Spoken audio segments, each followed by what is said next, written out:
Kasunod ng funeral mass at libing, dinadalaw na ng ilang deboto ang libingan ni Pope Francis sa Basilica of St. Mary Major ngayong bukas na ito sa publiko. At mula sa Rome, Italy, nakatutok live si Vicky Morales. Vicky? Yes, Ivan. Nandito na nga ako ngayon sa Basilica of St. Mary Major kung saan inilibing si Pope Francis. Nagpapatuloy ngayon ang Novemdiales o 9 na araw na pagluluksa at pagdarasal para kay Pope Francis.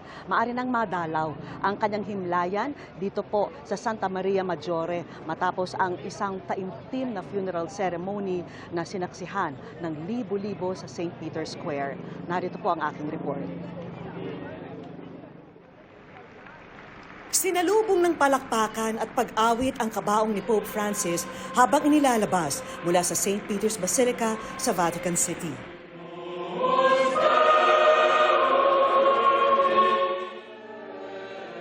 Pagkalapag ng kabaong sa espesyal na altar sa St. Peter's Square, sinimulan ang taimtim na funeral mass na pinangunahan ni Italian Cardinal Giovanni Battista Re, ang Dean ng College of Cardinals.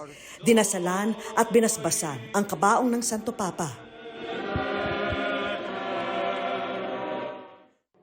Sa kanyang homily, nanawagan si Cardinal Re na sana'y manatiling buhay ang pamana ng Santo Papa, ang pag-aalaga sa mga migrant, downtrodden o nasa laylayan ng lipunan at sa kalikasan. Inulit din niya ang ilang beses na panawagan noon ni Pope Francis na sana tapusin na ang mga gera. Sa taya ng Vatican, mahigit 250,000 ang dumalo sa seremonya.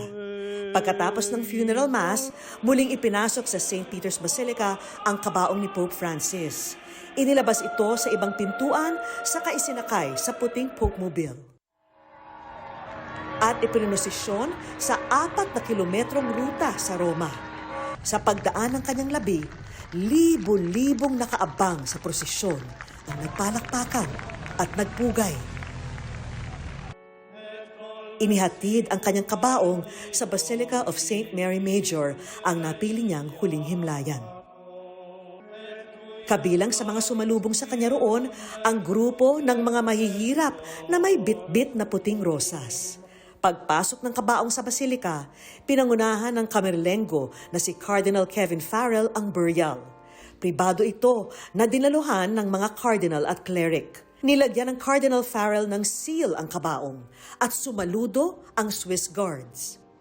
Alinsunod sa habilin ng Santo Papa, inilibing ang kabaong ni Pope Francis sa puntod na payak at may inscription lang na Franciscus. Sa pagbasbas ni Cardinal Farrell sa kabaong, magpugay ang mga cardinal at cleric. Ngayong araw, ilang deboto ang nakita ng dumalaw sa libingan ni Pope Francis, lalo't binuksan na ito sa publiko. Tanda rin ito ng simula ng Novemdiales o 9 na araw na pagluluksa at pananalangin.